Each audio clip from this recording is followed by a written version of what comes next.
Well, I see lots of people joining us, so welcome. Welcome to the latest in the Fortuna Masterclass series. In recent weeks, I've been sitting down with colleagues to take a deep dive into the cultures and specifics of schools like Harvard Business School, Stanford GSB, Wharton, and it's fascinating to share those insider perspectives.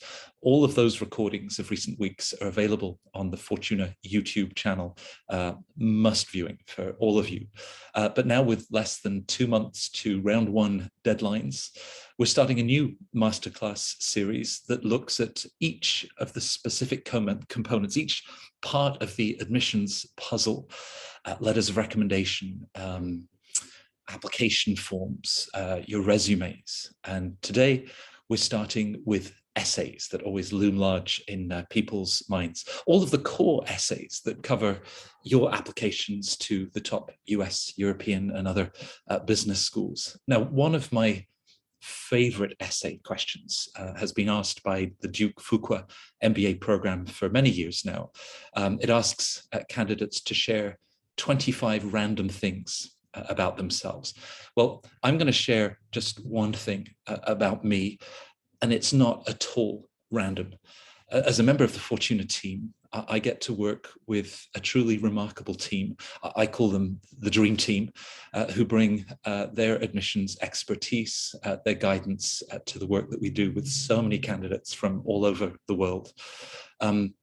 Which is why Poets and Quants has again ranked us as one of the 2 top admissions coaching firms in the world. And in fact, Fortuna has the highest admissions success rate to the top 10 schools again. So it's great to be able to work with such a talented group from pretty much every top school.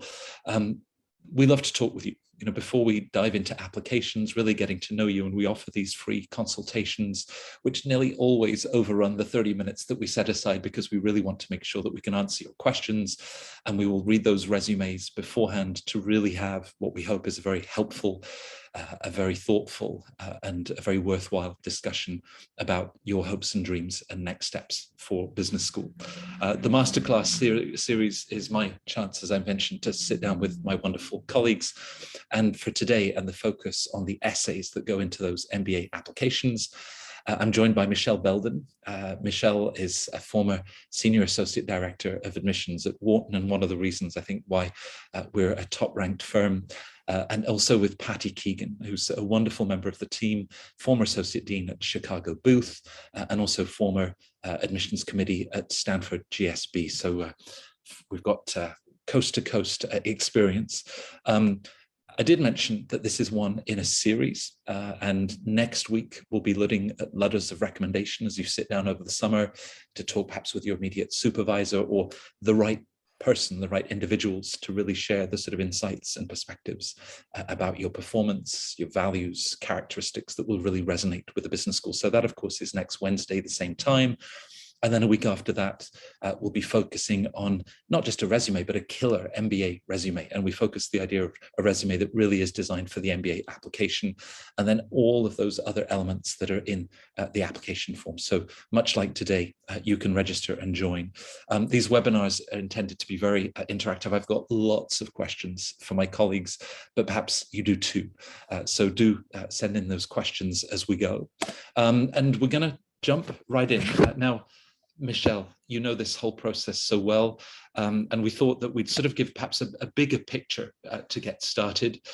You know, the essential idea of what schools are looking to learn about you, the candidate, from the admissions essays. So maybe we can start there. Yeah, it's a great place to start, and it's really, they are looking to learn who you are. That's like really the most important thing.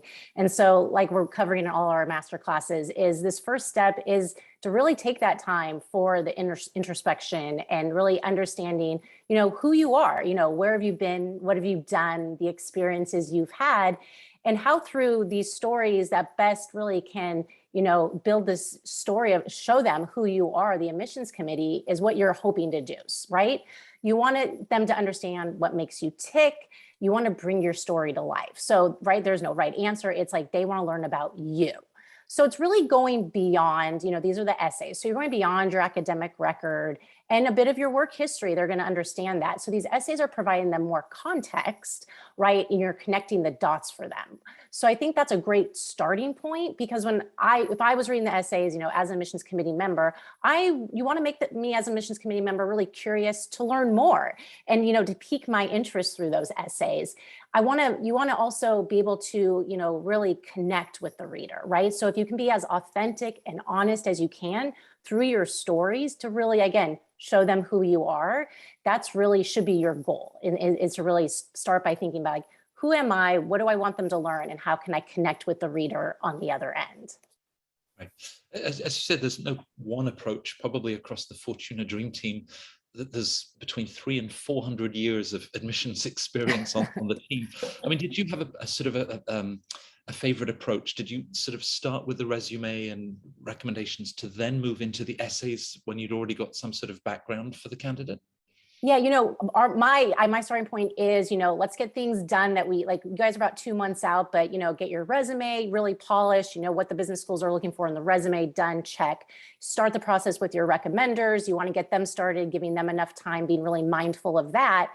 And then, then you should really look to the essays. That's really your starting point of really your positioning and how you want to tell your story. And I start there with a brainstorm session, Matt. So really sitting down with my client and saying, let's look at the topic of the essay that you're going to start with, and let's brainstorm your best stories to tell, to answer. Remember, answering that question. And as we also know, many of them have the word limits. So sometimes, also what should be, the framework, how many words should be dedicated to this piece of the question, to this piece of the question, and really strategizing if there's 2 essay questions, 3, how you're going to tell your story across those essays as well. So it's not just looking, I will say, standalone, one essay at a time. It's by school. I would say, obviously with my Wharton hat on, 2 essays, they are together. They are telling your story, through 2 essays as much as you can, but it's really being strategic on, again, personal background, qualities, professionally, goals, etc. Patty, with your experience at 2 M7 schools at both Booth and at the GSB, candidates perhaps wonder, well, how much importance do the essays have? I mean, the GMAT generates data points. It says, okay, you've got a good quant score, you can handle discounted cash flow and that core quant curriculum. There are these things that are already set in stone. So how important are the essays? In my opinion, and at the schools for which I've worked in programs, extremely important. So those data points can only tell you so much.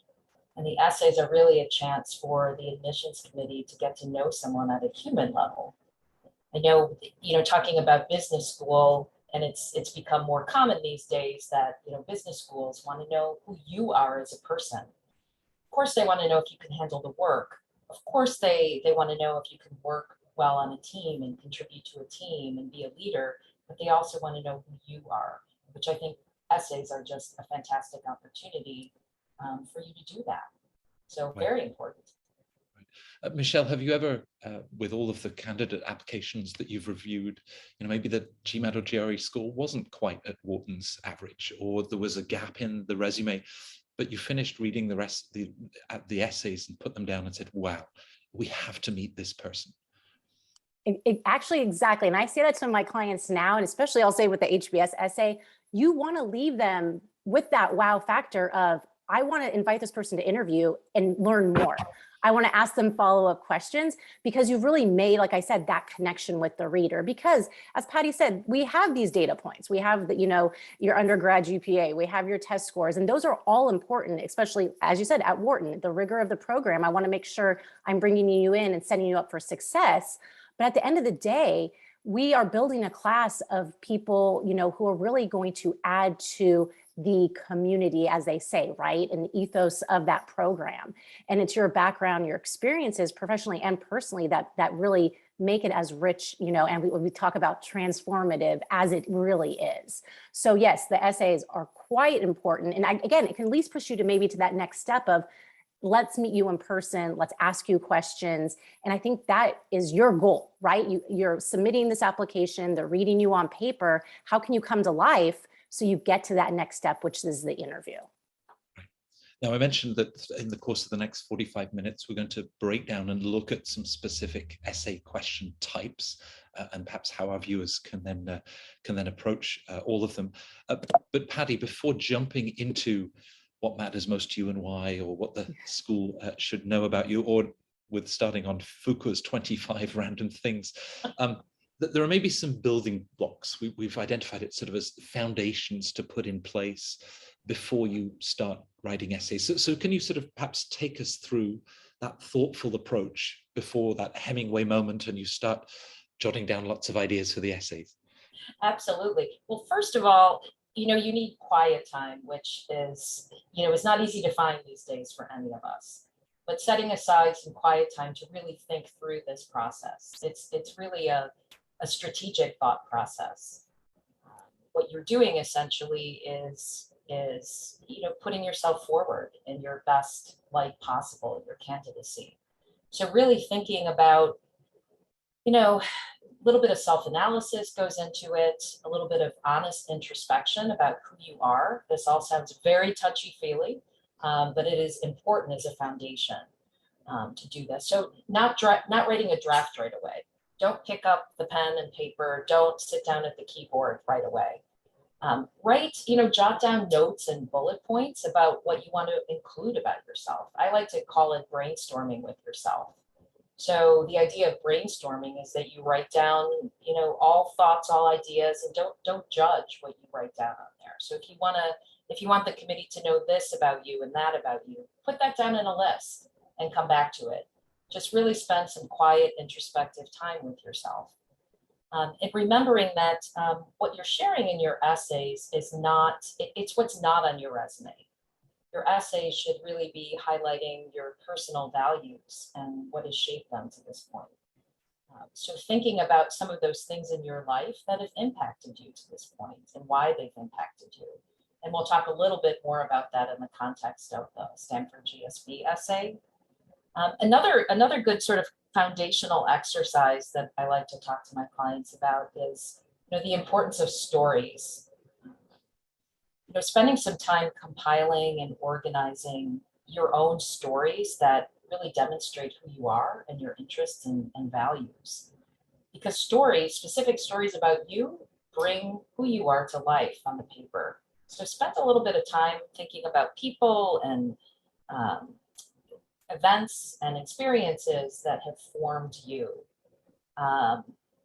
And, in the end, thinking about this essay, about these different pieces of who you are, I think Michel said it a little bit earlier, what we like to see, or what admissions committees like to see, they want to get to know you. They want to go to that next step. They think, is this somebody I'd like to have a coffee with? Is this somebody who I want to ask more questions? Kind of pique their curiosity about you.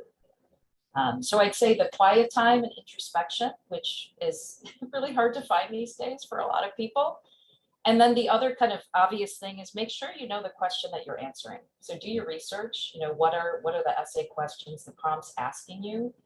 Set aside some time to do some brainstorming, make those lists, compile those stories. And that's absolutely what you need to do before you start writing those essays. I've been quoted often by John Byrne and the team at Poets and Quants about the gift of applying to business school. There's this wonderful opportunity, perhaps after the intensity of your studies, the 3, 4, 5 early years of your career, to be able to step back, and that sort of introspection, Paddy, that you're then describing. But Michel, also thinking strategically. I mean, my colleagues at Fortuna, you're both great examples. The things that you pick up in a people's resume, whether it's habits of leadership or connecting these dots from something they did in college and that now emerges 4, 5 years later. So there's so much context. Michel, should the candidate be very mindful of those other parts of the application, and therefore have the essays complement and build on, but really bring new information, as Paddy says, so that the admissions committee really gets to know you?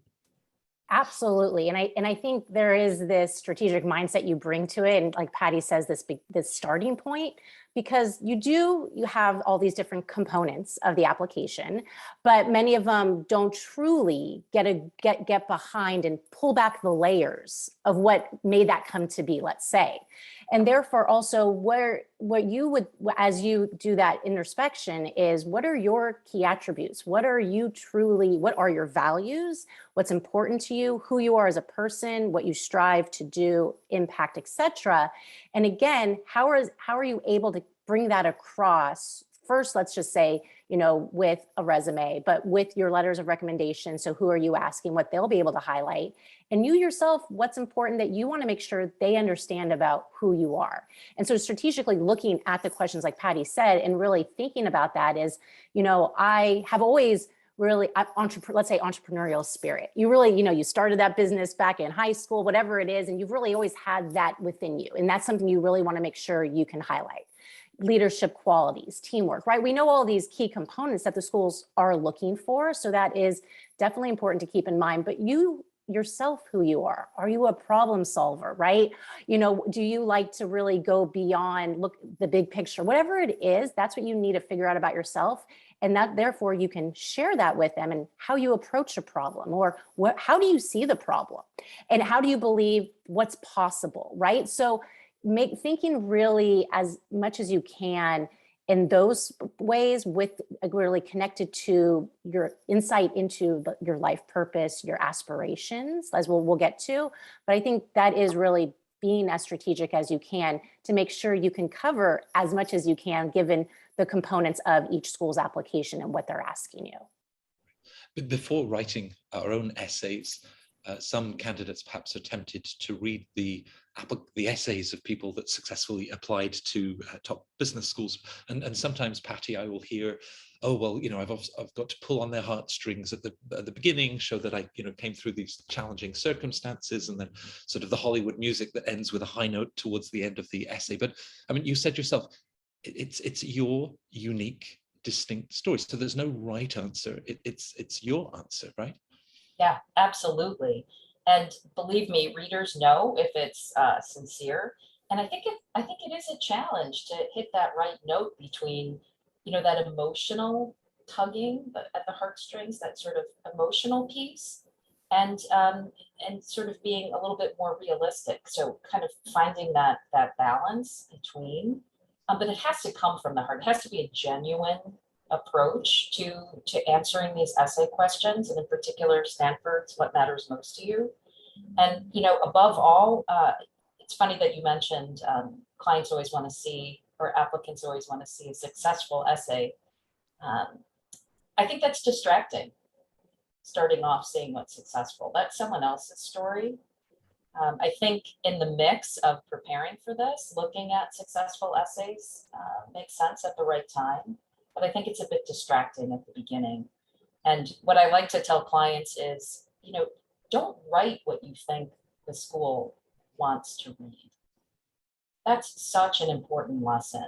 Don't try and reverse engineer who you are so that Stanford or Booth or Wharton or Harvard is going to be happy to read about your story. That is not a great approach, in my opinion. So good thing to keep in mind. Well, we promised our viewers that we would sort of dive into specific essays. We're going to start with Harvard Business School. Michel, you have a quite extraordinary success rate with all of those seniors in college applying 2+2, and the 26-year-old consultants, bankers, software engineers, the non-traditional profiles. So as you begin that work with them, how do you like to sort of frame tackling a question, what more should we know about you? Yeah. I'll tell you the first thing is, if you're applying to multiple schools, which most people are, I do usually say, don't start with Harvard. It's tough. I mean, such a question of like, what else do you want us to know? I always do say some people can start there, but it's also good, going back to what Patty said, if those stories that you've come up with, and if you've started developing them and material for other school essays, that can usually be helpful as a jumping off point as you approach the HBS essay. And for the HBS essay, I definitely say the whole point is they have learned about you through the other parts of their application. So go if nothing else, take a look at them or start, reading. So definitely reading through the application. They have great videos to really walk you through each of their, sections. So it's the resume, right? The letters of recommendation, and really their data forms. So they're learning all these great components about you professionally, what you've accomplished, challenges, your career aspirations. There's a short question. So when you step back and say, okay, they're going to get a good picture of me in this viewpoint, what else, again, go back to makes me who I am. And it's really not a resume to prose. We'll start there. As my colleague, Carla Cohen, always points out, definitely it is not that.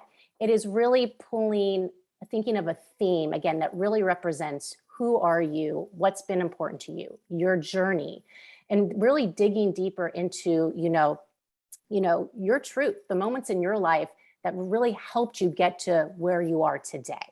And like Patty said as well, that honest and authentic story really can make that human connection with the reader on the other end, especially HBS. And how to stand out is really to be as true as you can to yourself. And therefore thinking about, what is it about me really that I'm proud of, or that, that I've achieved, or that, something that was a setback and I got through. It could be a parent, it could be a role model.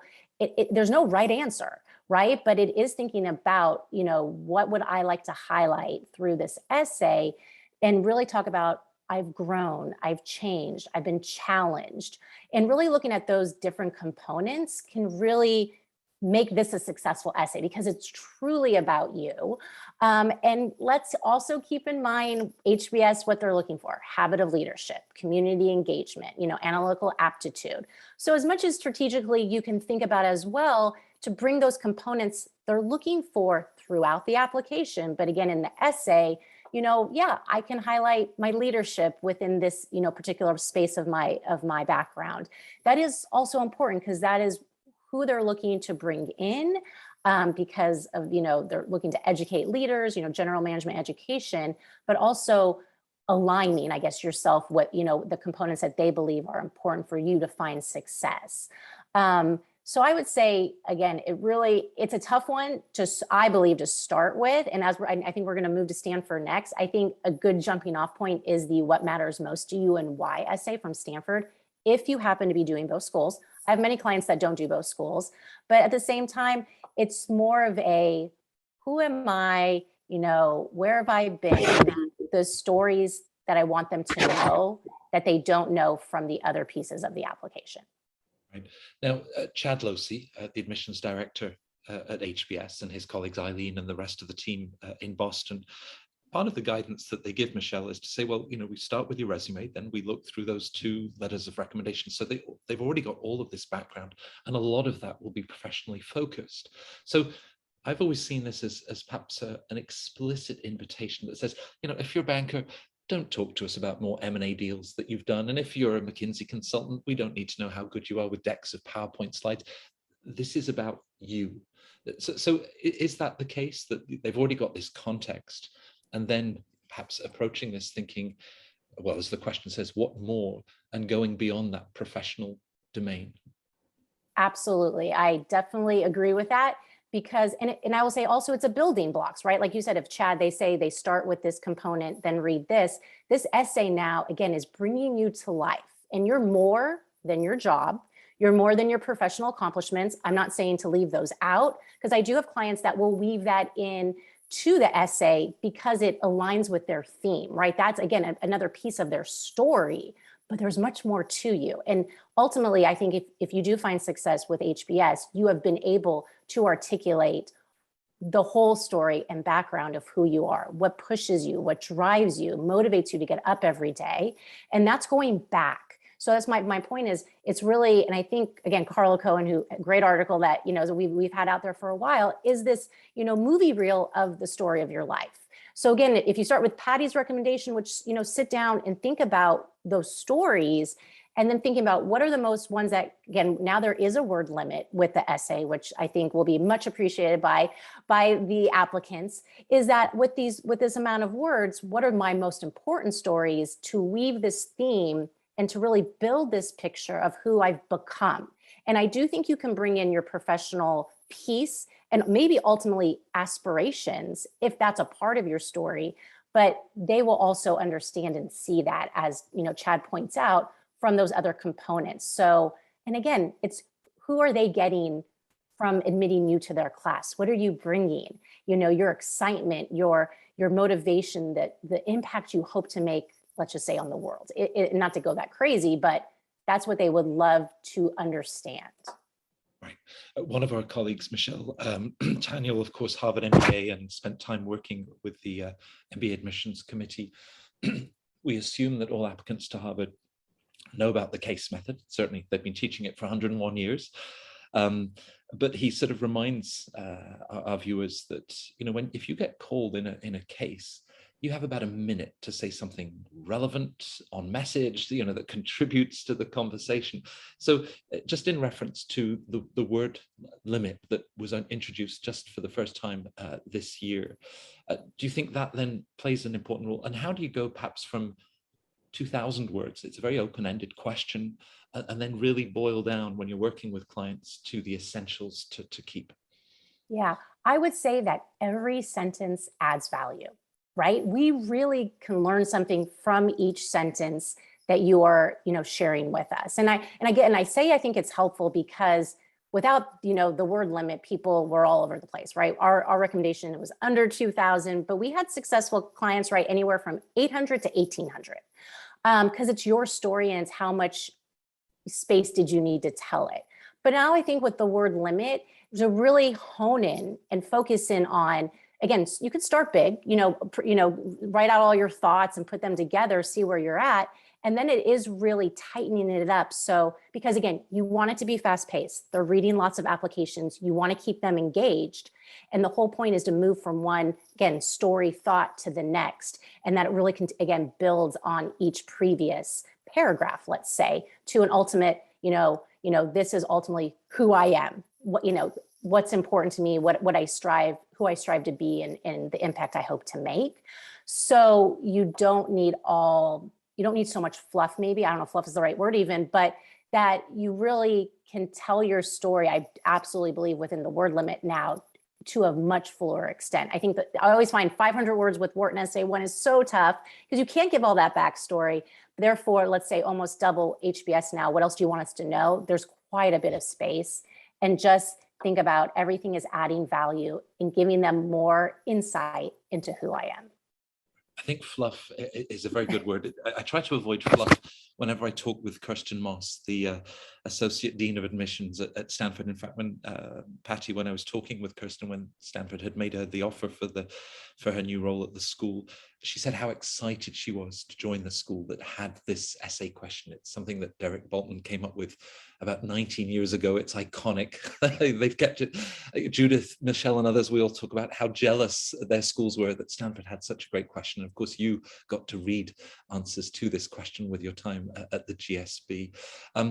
Michel has sort of framed it as being a great place to start for anyone that's applying to business school. Why is it such a great question, and what it can unlock? And what is your advice to our viewers for how to then approach this essay? Right. I think approaching this essay, so keeping it in context, right? I think it's a great introspective exercise, whether you're applying to Stanford or Harvard or Booth or Wharton or wherever you're applying. Not that you want to take on another essay question just for fun, but in this particular instance, if you are targeting Stanford GSB, I think you need to remember or at least learn what they're looking for in their students. They're looking for people who not only want to excel in their careers, but people who want to, just to put it simply, to help others and make a real impact in the world. They have this, great tagline. It's a little bit, can be a little bit intimidating, right? But keeping that in mind as you're putting your thoughts together for answering this essay question is really important. I think also remembering that being specific to yourself and not generic. So, and what I mean by that is, and Michel touched on this as well, is make sure every sentence adds value to the story. right? So being specific, coming up with those stories that are unique to you is really important. So how I like to kind of break this down for people who are thinking about approaching or applying to Stanford is, first step is really just, again, spend some quiet time. Start with identifying a person, maybe an event or an experience that impacted you in your life, and kind of create a free-form list. And like brainstorming, don't judge the list initially, just write down some things that come to mind that have had, a great deal of impact on you and your values in your life to this point. And then second, think about what those values and lessons are, that you gain from this experience or from this person. So that's kind of step two. And then thinking about how you apply those values and those lessons to who you are today in your work, in your personal life. How do they impact you every day? How do they impact your drive and your motivation and your view of the world? So it's kind of I like to break it up into those three things, right? And please remember when you're writing, because I have so many funny stories about this, reading essays over time that don't forget about the why part of this, what matters to you, but remember to answer the why part. Sometimes applicants can get lost in explaining what matters to them and then forget to tell us why. Where did this impact come from? How does it show itself in your everyday life? Why and how did this idea or concept or experience become important to you? Remember to answer that particular piece. I think that kind of, captures it for me. I like to break it up into those three different areas, because it's an incredibly intimidating question. And remember, don't write what you think Stanford wants to hear. I can tell you that's not a great way to approach this, but spend some time structuring what you want to say.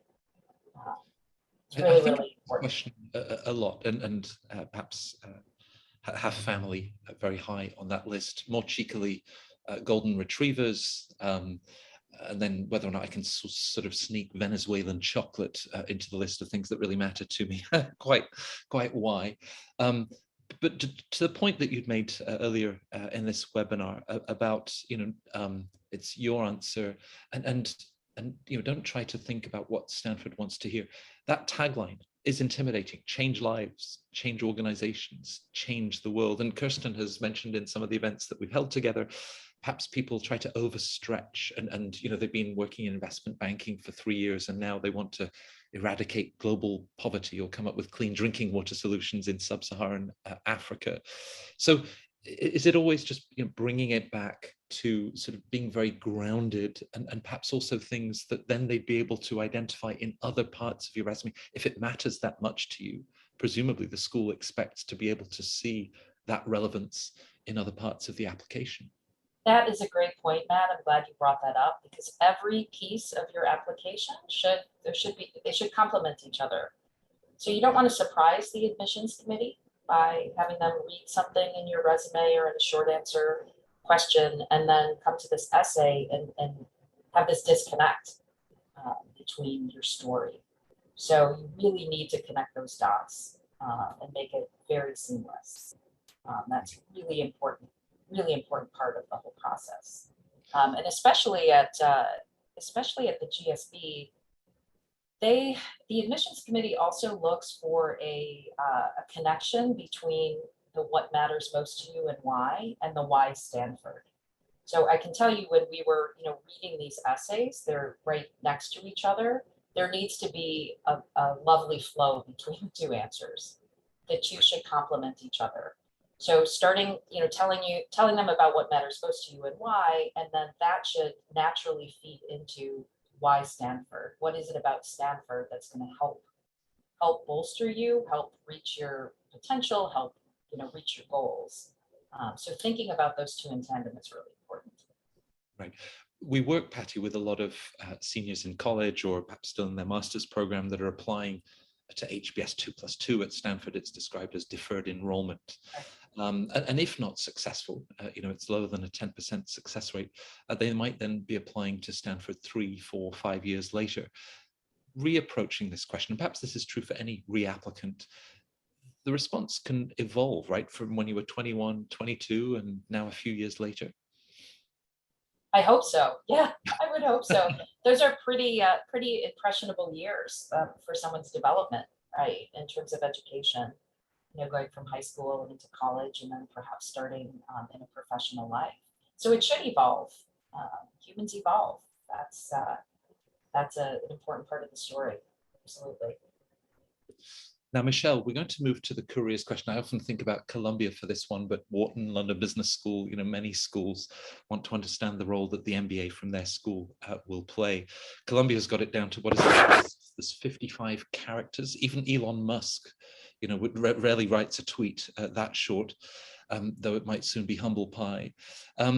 Talk us through career goals, because again, from your perspective, that they're going to spend 2 incredible years with such a remarkable bunch of classmates. They could follow so many career opportunities. So, to what extent, what are you trying to understand from the applicant as they share those career goals? Yeah, I mean, the schools that do ask, that are still asking, especially in essays about your career goals, it's important to them to understand, from where you are, right, what do you hope to do next, really, right, and how the MBA is going to fit into that and really benefit you in accomplishing those goals. Right. We always talk about short-term goals right after business school, more specific, right? Are we changing industries? Are we just going into a role that's, more senior? So we need more management experience, right, et cetera. Are you a career switcher or not? And then long-term vision, long-term aspirations, right? What do you really, we talked about with both HBS, Stanford is, aspirationally, what impact do you hope to have? Where do you believe that you can really, fit in? But the goals, I will say, is it is this, again, reflection of what have you been doing professionally, right? What have you achieved? What have you learned skill-wise, knowledge-wise, that you understand now where you are in your career, where you hope to go next? So being able to articulate that is very important. But at the same time, I will say, like you said, from the other side, as an admissions officer, I know that those 2 years are going to be transformative. But most importantly, again, with my Wharton hat on, if you were coming in with no, really which way am I going to point, which, industry, what do I want to do? It's, I think Judith had said, drinking from a fire hose, right? Especially at Wharton, too many things going on. I need you to have, a clarity of purpose. I need you to understand, again, these are my transferable skills. These are skills that I am still lacking, and knowledge that I know I need to build and gain in order to go this next step in my career. And I will say the next step to that is understanding, or the admissions committee really wants to understand more so these days, Booth, Wharton, are the whys behind it. Why are these goals important to you? So therefore, you really are looking to address, what has led you to pursue these goals, right? What is it about your background, your experiences, your personality that really have provided this foundation, and giving that context, and going to the Columbia essay that's 500 words, is that context and understanding of what really has led you to want to, pursue and achieve these goals. And really, right, is the impact you're looking to make. So it's this career vision. It's quite big, but that you are looking to build.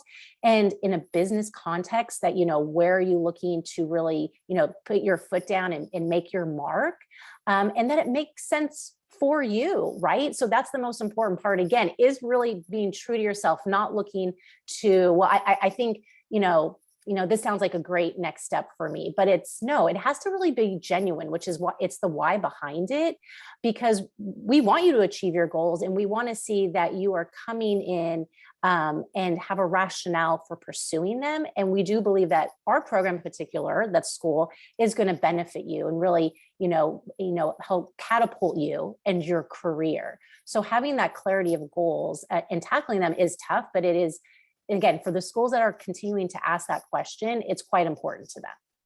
Now, two follow-ups for that, Michel. Maybe a possible red flag. You've been working as a digital marketing executive, or as a growth hacker, I think is one of the popular titles for that one now. And then talk about, moving into private equity or VC that we know is incredibly selective. So are there sort of red flags of what you did pre-MBA and then what you announced? And I think another one perhaps that concerns individuals we know ourselves that consulting is a wonderful way to consolidate the 2 years of business school, but sometimes candidates worry, is that too boring? That Yeah. I sort of share those immediate goals. What would you say to both of those two questions? Yeah, and it's a great question. I get it a lot. So we'll say looking to move into the private equity VC, bucket, depending on what your background is. And I really push my clients, go do the research, go do the outreach, go talk to people that work there, tell them about your background, tell them about the skill set, again, that you have developed. Are those transferable skills? Can you make that jump? Because it is quite important, I will say, to the business schools that you are employable when you graduate. So that's a bit of what they are looking for. So therefore, are those attainable goals, right? Is that jump to VC private equity make sense given what you've been doing? And you really do need to either speak, if you have a coach or people that are working in that space, because sometimes it isn't a good fit and it's too big of a jump. It's not going to be achievable, right? So you do want this blend of aspirational but achievable goals that you are sharing. So, and I tell my clients sometimes as we're brainstorming, sometimes obviously we know there could be a path A, B, and C, right? So for the business school application and really telling the story and understanding the value of the MBA, which one might make the strongest and most compelling story for you given your background? I'm not saying you can't go do that, but is it going to do that? Will be believable. So I will say the VC private equity is a big jump for some people given their background. And then there's the consulting bucket, okay, we're going to be put in a big bucket with many people. But at the same time, absolutely, that's a great next step for many people. And therefore, again, you have to understand the why. Why is it going to be so great for you? What are you going to learn? What do you believe? So again, doing the outreach and the understanding, if I go work at Bain, BCG, McKinsey, what am I going to gain skill set wise? And really, again, get me to that next step in my career to ultimately be the stepping stone to what you long-term, 10 years out, aspirationally hope to get to. So again, makes sense to connect the dots from what you've been doing to what you hope to do. It is tough. If I really push my clients, I will say on the consulting bucket, if that is what they would like to do after business school, why? Tell me really specifically, what are you going to learn, gain? What have you done? What are you building on skill set wise? What do you believe that exposure looks like? Many of these consulting companies, as we know, have, practices within the consulting. So does that make sense that you want to go work within that practice because your focus is on X, Y, and Z, right? Like you really have to be able to go that deep to, again, because you do want to stand out, but you also want them to see that you've done the research, you've done the homework to really understand the value. And then I don't know if we get into it, but and then the MBA is the big piece, right? That's going to be the really that complementing, jumping off point that kind of ties your career what you've been doing to where you hope to go, and it all makes sense. And the reader on the other end is like, okay, I see Patty coming in and I see what she's done. That's really interesting, her experiences. And I understand why she wants to go and pursue these goals. And I really do believe she understands, again, depending if the school's asking, the value of our program that will benefit her. Right. You've created a wonderful segue for where we go next and turning to Patty. I must say, with the comment that you made earlier with word limits on the essays and every sentence counts, with the two of you, every minute counts. I don't know how much insight both of you are sharing. And we're not finished, viewers, so do stay with us because we've got plenty more to discuss. And in this case, the idea of a particular school, perhaps its personality. We often talk about the fit of an institution and why. You talked earlier, Patty, about why Stanford, but why Booth? Why this school, how it fits into the career piece Michel was describing. So what are your tips and advice for tackling that sense of why the school and that sense of fit? Right. First of all, I have kind of a funny piece of advice that comes from all the years of reading essays that I've done at Booth and then at Stanford is, don't repeat in your application, in your essays, what can be found on the school's website. Don't tell them how great they are. I can't tell you how many essays. It's like rereading what we had put on the website, right? The school, the admissions officers know who they are, know the school, know what the program does. So don't spend time doing that. But having said that, Do your research. Michel talked a lot about research for career aspirations, for career goals. In this particular case, yes, read the schools, the program's website. Talk to students and alumni. Every school gives you the opportunity to connect, either online or in person, a phone call, ask questions, do your due diligence, attend events. If you can attend events in person, great, but schools have so many events that are online these days. If you can, visit the school, spend a day there, go on a formal tour maybe, but just take some time absorbing the atmosphere there. Looking at people, looking how people operate on the campus, what the feel is in the school. And that can only, can sometimes, it takes a lot of time. It takes research to do that. And then, kind of taking another step once you do that is asking yourself, and we talked about this a moment ago, how will this particular business school, help you with what you need to excel and reach your goals in your career? What is it specifically about Stanford, Booth, Wharton, Harvard? What is it that they offer that's going to help you? And be very specific about that if you can. Show the school that you've thought about clubs, about classes in the community that you want to join. They want to know how you're going to make the most of your 2 years with them. And, equally as important, what are you going to bring to them, right? What do you bring to the table? So it's kind of a two-sided thought process there. So spending the time is really important. And knowing how they teach, knowing what their classes are, knowing all of those things is really important for you to convince, an admissions committee that you fit in the culture, that you're going to be comfortable there and you're going to excel. No one on an admissions committee wants to bring somebody in that's going to be unhappy at the particular school. So you need to tell them, show them that you've done this research and that you're confident it's the place that's going to support you and be the best place for you personally and professionally. A candidate that shares with Booth, Stanford, another top school, that they've memorized every page of the website, I actually think that would be quite an alarming thing to learn about any individual. But often they'll want to fill paragraph 12 and 13 with this long list of electives that they'd like to do in the second year. And it strikes me, business schools, that the names they give to their electives are always ridiculously long. So it takes up, a lot of space. And it's perhaps something, if I took 4 minutes, I could find that page, grab, cut and paste 3 or 4 interesting electives. So how do we sort of judge the sense of, you have taken time to look at the curriculum, core strengths, innovation, tech, all of these different areas. The lead program at Booth is a great example, touchy-feely at Stanford, but not overdoing it, because there's the point of, it was on the website and we haven't learned anything really about you. I think the key is lists. You said incorporating a list of classes. Pick one.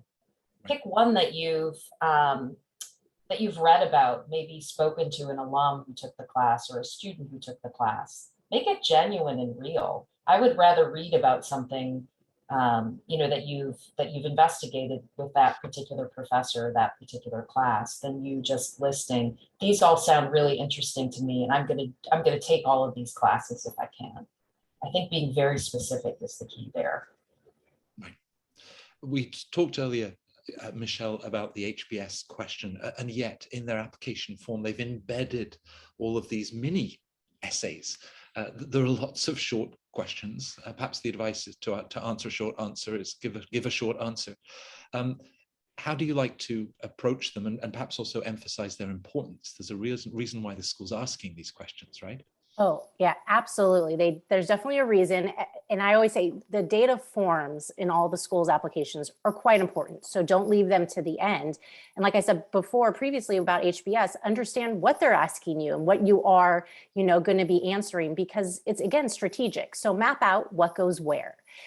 Stanford has the new optional short answer questions. Again, strategically, what are you telling them about what matters most to you? Why Stanford? Okay, now you get these 3 opportunities about these impact. Do you want to shed some light on a specific work project, or, right? So you're really understanding what you can, again, tell them more about who you are. You could be reinforcing some certain attributes, You could be supplementing another area, and like going back to what Patty said, complementing. Everything should be building on each other and complementing all the different essays. So the short answers, and there are some short ones, HBS and Stanford, they have character limits, but they are important, right? So professionally, when they ask you, a challenge, really be, again, use each word, be as specific as you can be. And I think they are reading every answer. So therefore, if they're asking you a short essay or short answer question within the application, take the time to answer each of those. And again, what fits where, what am I revealing over here in this piece that I can then tell them something different over here. And also to that point is the resume itself, is going to give them information about your work and experience. It is not a copy paste to the data forms. Again, I believe HBS has the short videos to explain that. What else can you tell them, with the short answers, with your professional experience that they don't already know by reading your resume. So it's the value add that you can continue to build and, really widen their understanding of, what you've been given to do. You've gone above and beyond your responsibilities. You were chosen for this. You were able to, present to the management team in this space. So really having them be able to, get that full picture. Right. You often, Michel, start working with clients maybe on a couple of schools for round one, and then they've loved this experience. And I'd like to add a third school. So whether someone's applying to 2, 3, 4, 5 schools in any given round, I say, oh, it's great because we answered this for this other school over here, so I can just cut and paste that. I mean, could you tell in admissions when, this could apply to any business school and it really doesn't resonate specifically with our school and its culture? Yeah, I would say yes, but I think there are some of the short answers, I think, within applications that probably can be an easy cut and paste because it is just answering, and telling about your background that wouldn't be really, you wouldn't tweak it in any way specific to one school or another. So I think that's pretty safe. I think the essays themselves, and as Patty talked about, the real specifics about the program, that kind of copy paste, that it's very generic, right? That was my biggest thing. The Wharton essay one, if there was just a generic, I want to do this, they didn't really tell me anything specific about the Wharton program, then they haven't done the homework. But I think the short answers, usually they're pretty much just, giving facts about what you've done, your experiences, accomplishments. So that's probably, you're pretty safe doing that. But you should be, again, mindful that as you are looking to use the material and content that you have developed for one school, and then maybe using portions or pieces of it, retrofitting it for something else, that again, are you, going back to Pat, are you answering the question, if it's an essay question that they are asking, and therefore you do need to make, and giving yourself the time to make those edits and those tweaks to really show the school, again, this is a school that you're very excited about, that you want to attend, and that you've done your homework and research, and also have put in the time to the application itself to really, give them the best picture, the strongest application compelling of who you are. Now, the final essay question type, Paddy, turning to you, and I think a lot depends on how you interpret the word optional and how then you might choose to use it. Is optional? What's your guidance and advice for optional? So it depends on the school, and making sure that you're, again, looking what the school is asking for. There are different kinds of optional essays. So Booth has an optional essay that allows you to explain or provide clarity on something that you didn't have an opportunity to do in the rest of the application. That could be something like, explaining why maybe your first semester or two of your undergraduate studies, you had, something going on with you family-wise or health-wise. That's where you want to explain, you want to take the opportunity and answer that optional essay question. Or maybe you want to, talk about something that had been going on in your family and impacted you, but it isn't an opportunity to write another full-blown essay. So make sure you're looking at the question itself. Stanford makes it even more complicated because their optional essays are things that you absolutely should answer. They're asking you about, they're giving you an opportunity to name or to describe up to 3 examples of when you've, created a positive impact. And I'm always amazed that people don't answer, don't answer that question. It's optional, yes, but it is so important that if you're writing an application for Stanford, that you provide those 3 examples. Do not pass that up, right? So make sure that you know what the meaning is of optional and what the school is looking for. So yeah, just be aware of what they're asking. Right.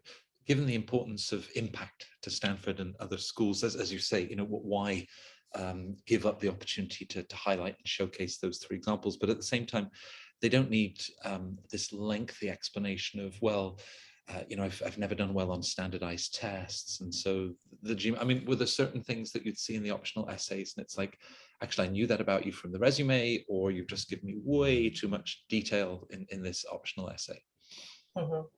Absolutely.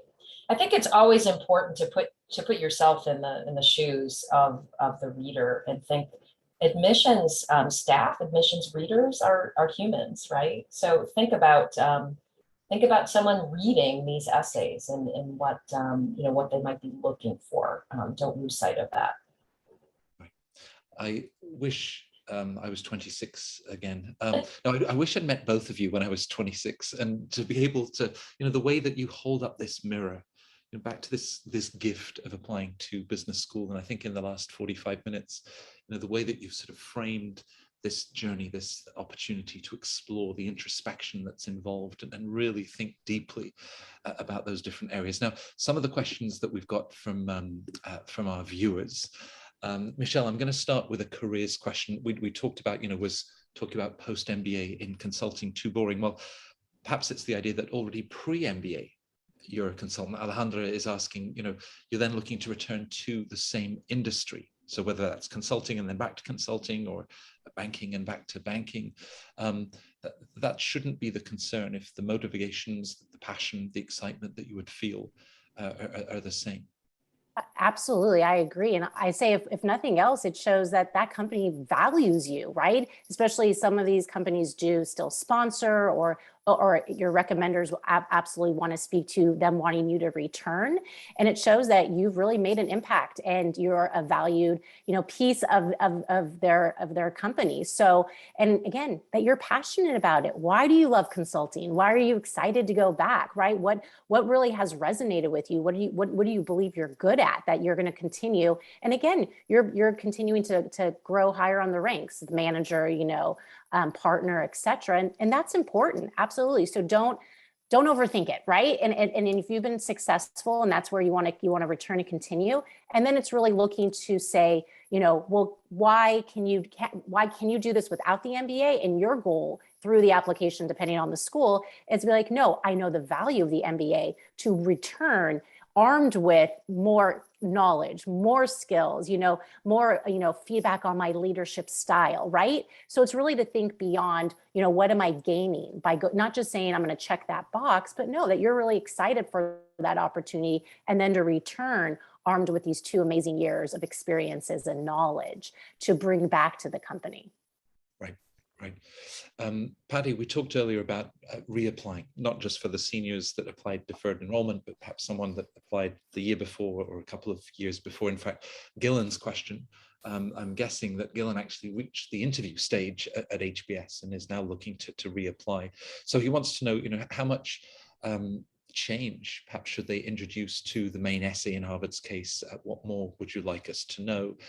You get to look at people's previous applications, and there's more thoughtfulness that could be brought in. But what is your general advice for someone that's reapplying and how they might approach the essays a second time around? Right. I think the change needs to be realistic given the time frame. So admissions committees, if it's been, a year or 2, they're not expecting that you've gone from, X position to heading the division or the company in a short time frame. So it has to be realistic, and has to be, meaningful change. It could be something as simple as, an introspective change, right? Like, over the past year and a half, I've done X. I maybe took this class. I had this experience, and this is how my this is how my thought process, how what I want has kind of changed, how that's impacted. It doesn't have to be something enormous. I think it's really important that it be realistic and honest. So yeah, that's usually my advice. I'm always my advice is usually very grounded, right? Like realistic. Think about, is this realistic? Talking about, the fluff piece. Be you, be genuine, be realistic and grounded.